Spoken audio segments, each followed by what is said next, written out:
Hello and welcome to the Daily Space for today, August 14th, 2019.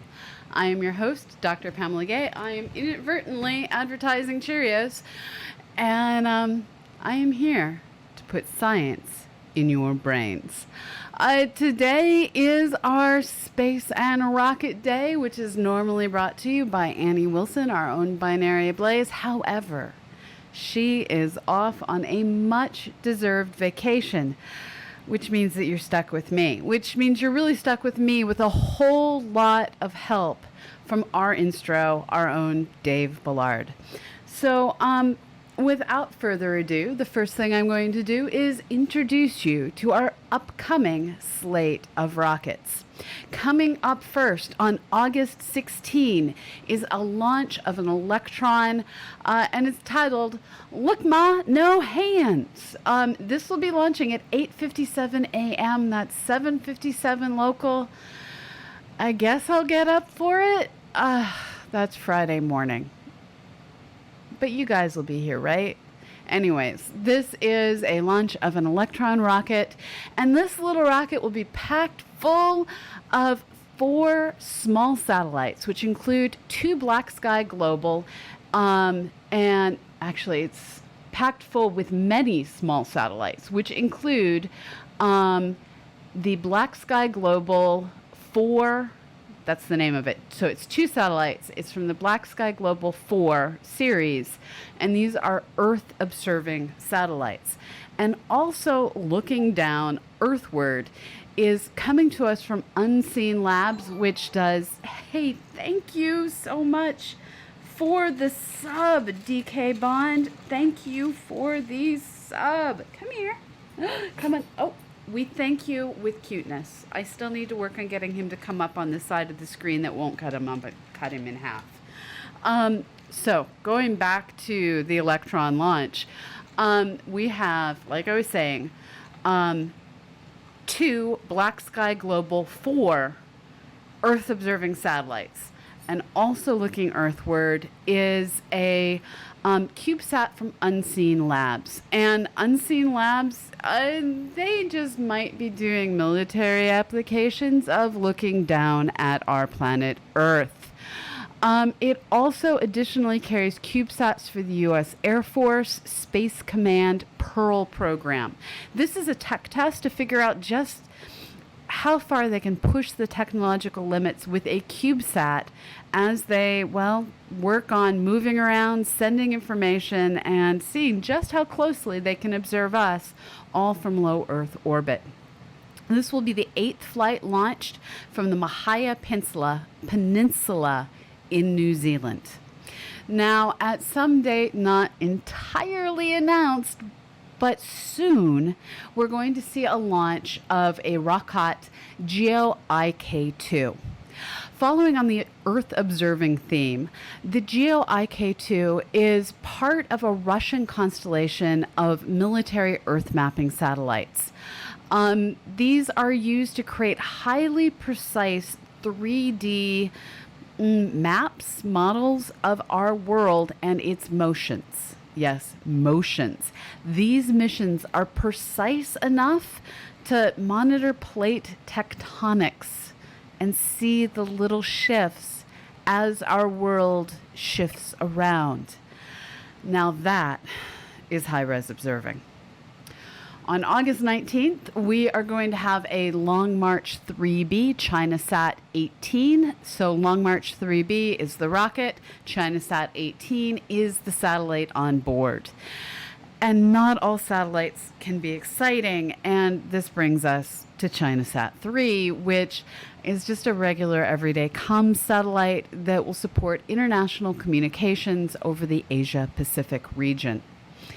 And finally, in that time that is sometimes August 21st, sometimes August 22nd, depending on where you are on the planet, we are going to have a Soyuz launch to the International Space Station.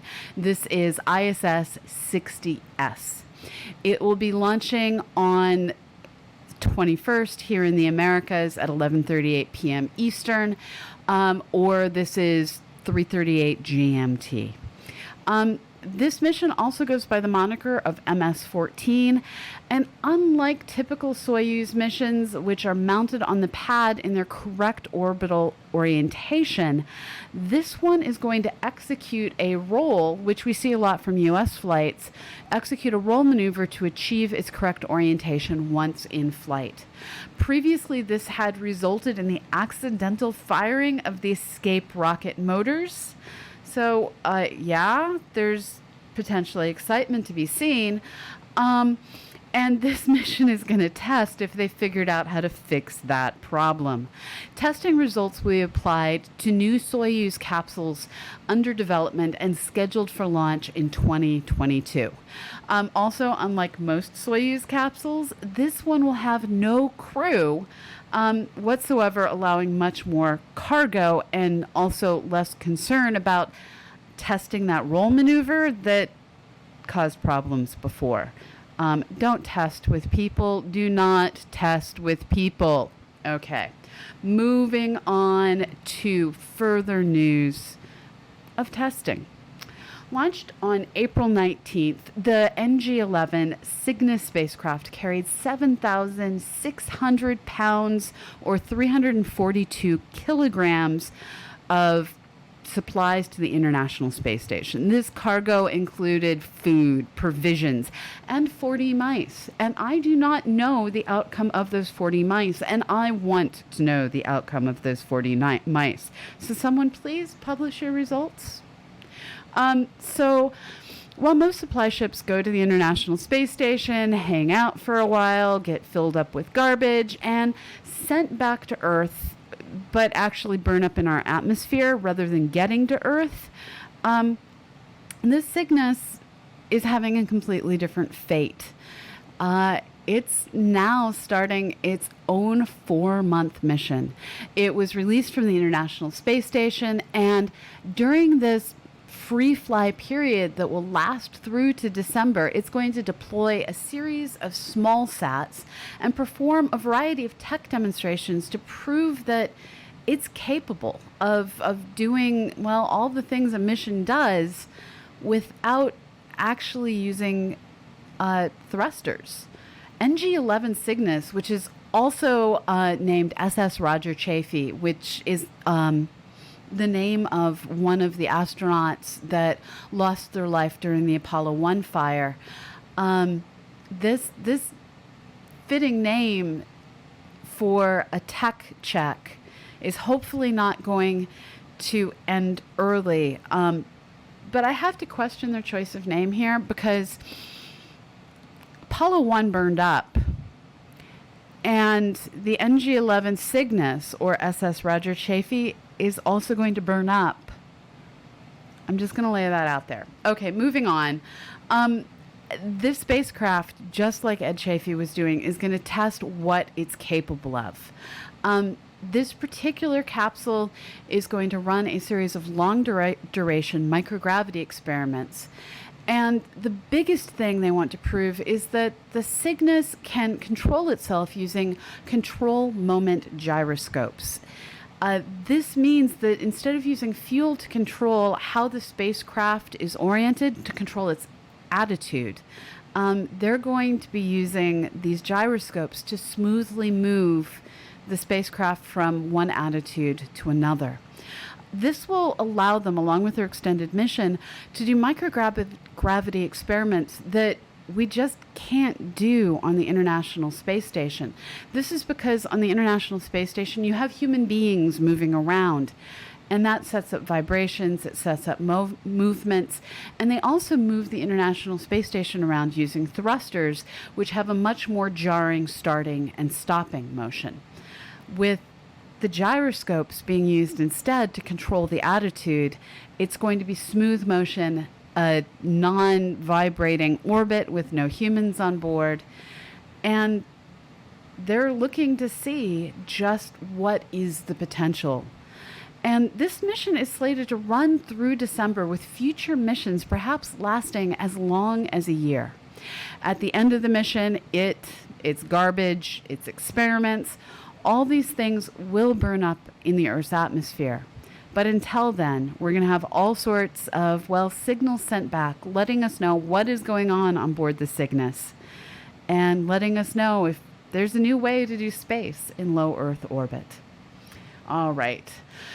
Sadly, our final story of the day is a bit sad and really not uplifting, either figuratively or literally.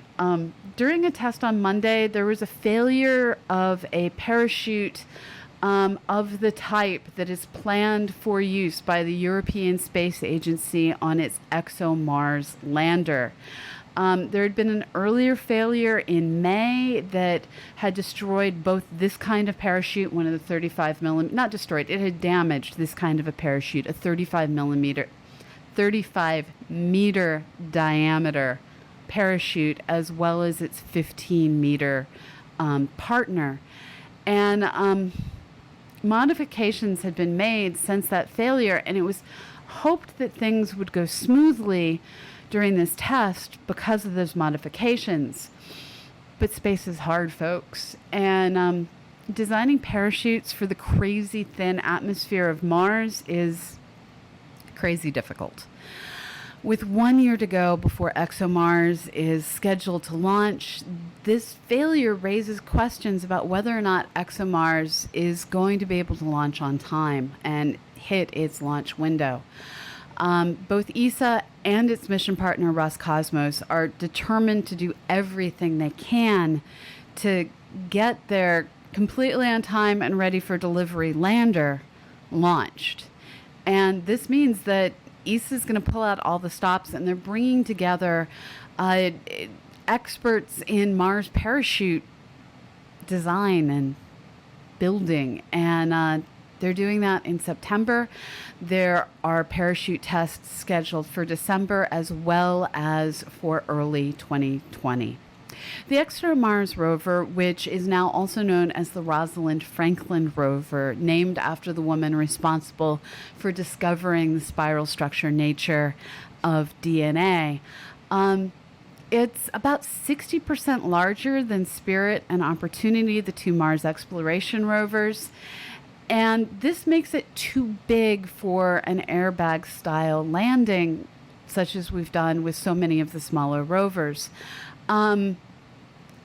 They wanted to forgo doing a sky crane like we did with the significantly larger Mars Curiosity or Mars Science Laboratory. But in order to forgo doing that sky lift, they have to get chutes that work in all sorts of complicated ways, which is where they're actually planning to use a series of 4 parachutes where small one goes out, lifts up, creates a little bit of drag, allows a larger one to be deployed, release that one, have another one small go off. These are the pilot parachutes. It pulls things up, deploys an even larger parachute as the atmosphere gets thicker. But we're just not there yet with the parachutes, people. We're not there yet with the parachutes. But the rover's ready, and I'm ready to take your questions. So, as a reminder, while you're typing those questions in and hopefully remembering to @CosmoQuestX, this is a production of the Planetary Science Institute, and I am your host, Dr. Pamela Gay, stepping in today for Annie Wilson, who knows way more about rockets in space than I do. I'm just a poor shadow. We bring you the Daily Space most Mondays through Fridays at 1 p.m. Eastern, 10 a.m. Pacific. That is 6 p.m. London time. We are produced and edited by the almighty Susie Murph. She is the one that gets you your show notes over on patreon.com. She is the one that posts things over on youtube.com/C for channel /CosmoQuest. Watch us live or catch us on the video on demand over on YouTube. And thanks, Susie, while you're at it. And the reason Susie and Annie are here is because of you. Your monetary donations, whether it be bits or subs or patronage on patreon.com /CosmoQuestX. All those things that you do, let us pay Annie and Susie a living wage. So thank you. And if you can't support us financially, we totally get that. This is where, thank you, Trekker Kev. Thank you for the bits. This is where, come on up. Come on. Come get him. Come sit, thank you. Thank you with cuteness. This is where you can help us by doing science. I don't know if we made it, but our goal was to hit 600 images or less remaining at bennu.cosmoquest.org. We're working on closing out those final images, and everything you do to help us mark images brings us one step closer to completing this phase of the science. And it's not over until the publications are written, and we can't even start doing the stats until you complete the data. So please click on over to bennu.cosmoquest.org and help us map out this crazy rocky asteroid. And now I'm going to look for your questions. Okay, scrolling back to see what we've got.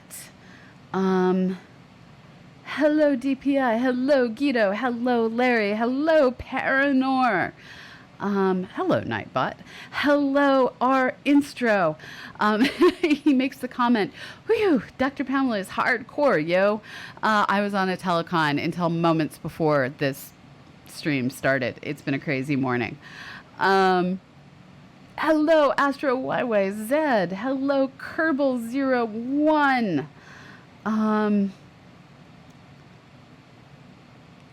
Hello, Space Cowboy. Hello, Guido. So many upgoers this month. This is true. There are many upgoers this month. I, too, Astro YYZ, would like to go to Mahai Peninsula and see an Electron launch. If you've never been to New Zealand, first of all, it is one of the most challenging places to get to in the world that is occupied by a lot of humans. Like Svalbard, way harder to get to. New Zealand, just hard to get to, but once you get there, there's like all sorts of awesome sauce. I've been to Wellington. I highly recommend it, but it will be a challenge getting there. Let's see what else we have. Hello, Sammy Dejap. Thank you for the bits. Thank you for the sub, DK Bond. Hello, Ironheart. Looking for questions. So Arnstro points out the Russian military. Thank you. Thank you for the bits. Come on up. Come on. Come on up. You can do it. Thank you. Such a good boy. So happy to eat bits. Thank you specifically to Wayne Johnson. Thank you, Wayne Johnson, for the bits. Okay, going back to looking to see what questions we have. I had seen that our Instro pointed something out. So our Instro pointed out the Russian military and Chinese missions probably won't have live video and any news coverage unless they launch successfully. So we won't be bringing you those launches live. But hopefully the Soyuz will have a live stream, and the Electron usually has a live stream. Okay. I'm sorry if there's any clipping. I'm so sorry. Looking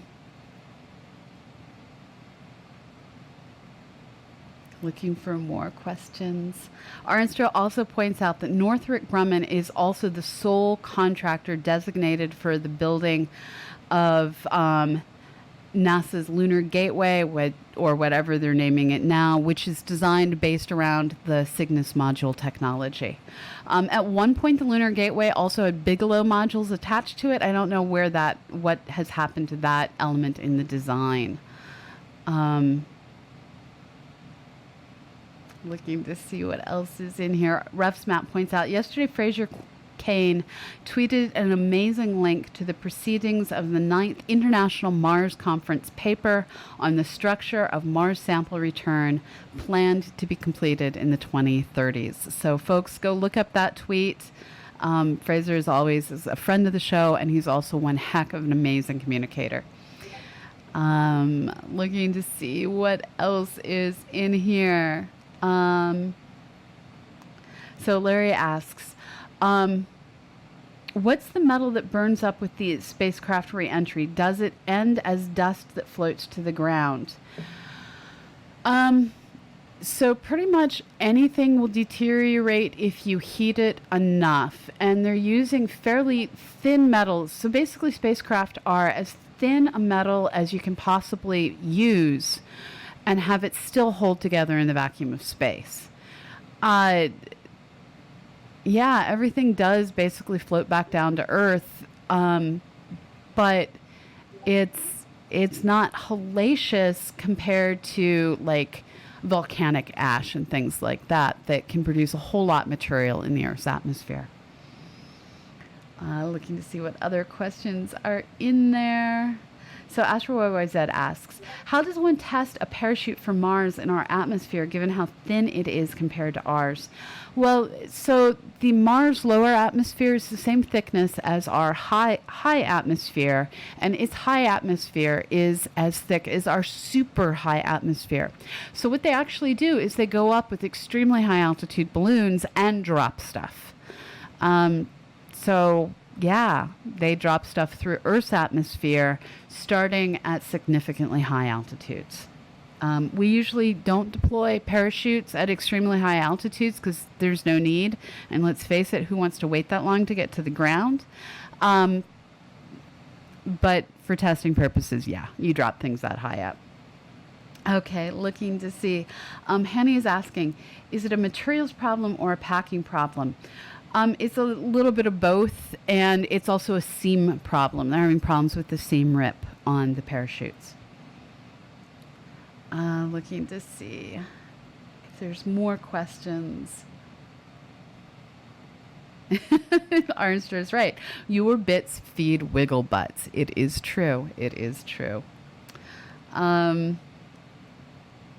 Refsmat points out, it's fascinating how plans currently in execution are starting to have consequences that may only play out in the 2030s with Mars sample return from Jezero crater.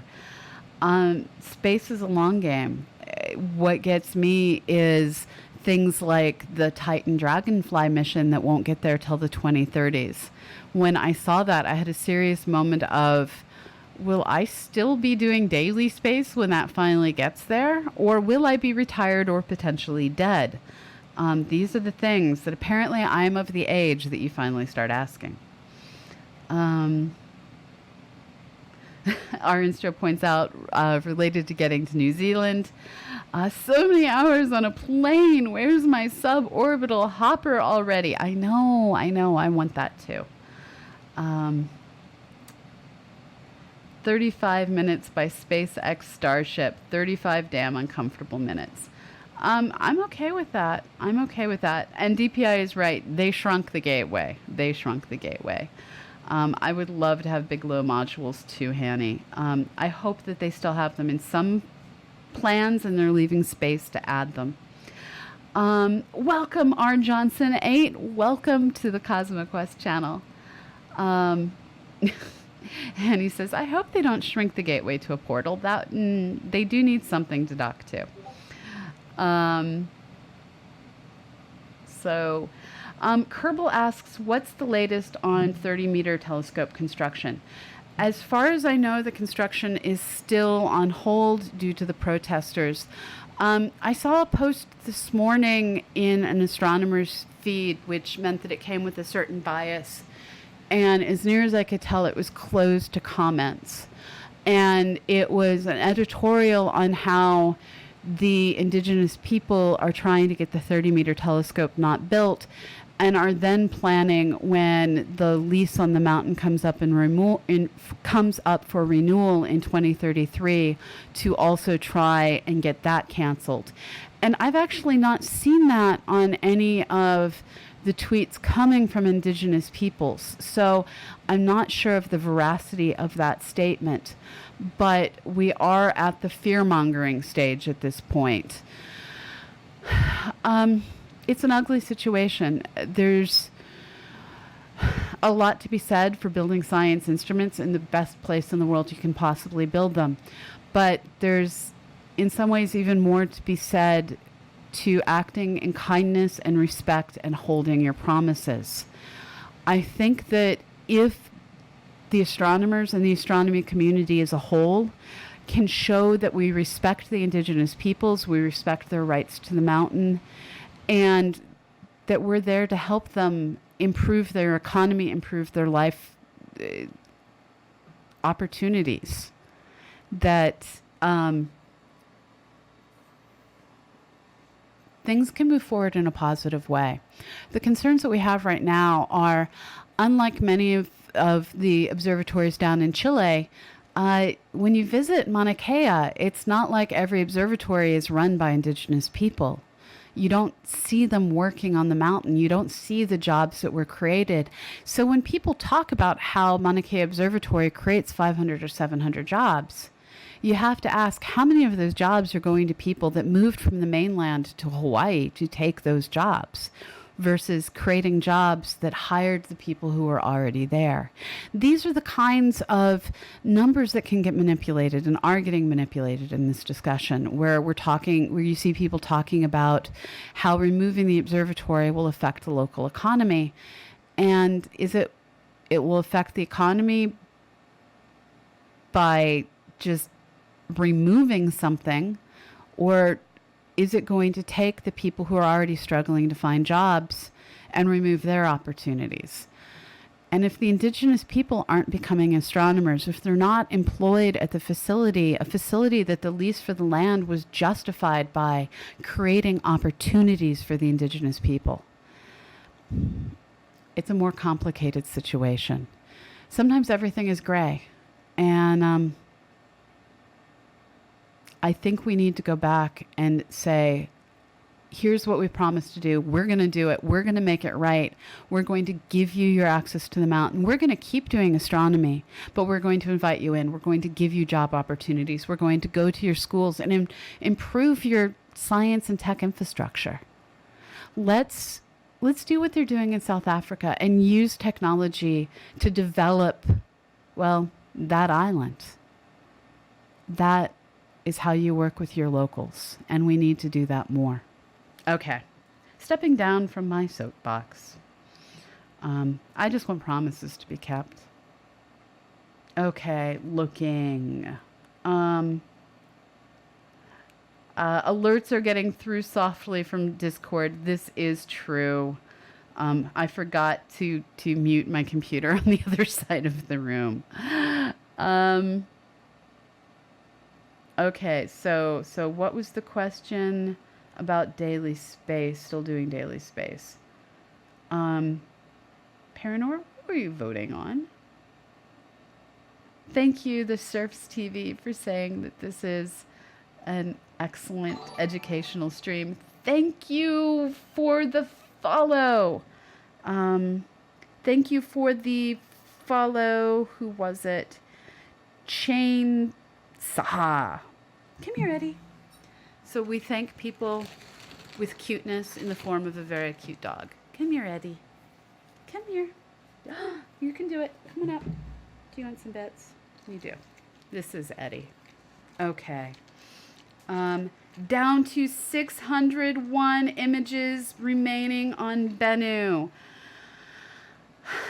We are so close. So close.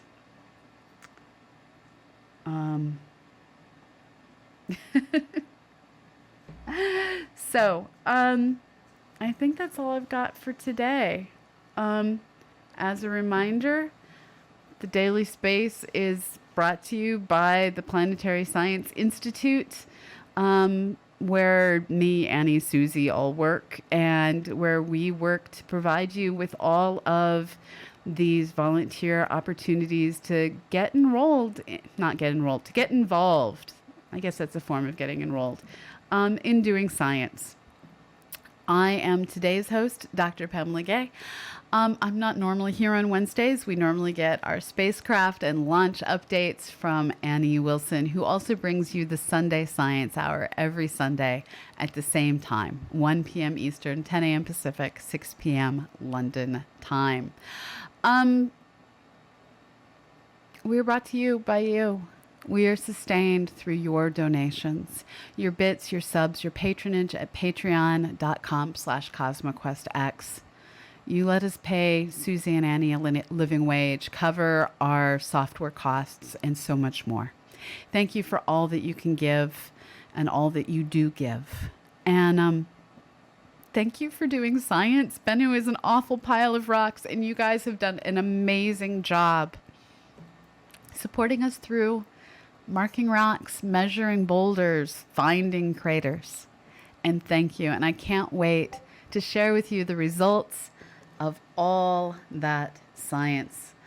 I'm looking to see if we've hit yet the 600 point on Bennu. I can't tell. So that's it. That's all I've got. Wherever you are in the world, have a fabulous morning, evening, or afternoon. And I'm now going to dash across the room and find someone to raid. I'll see you all on the other side. Bye-bye.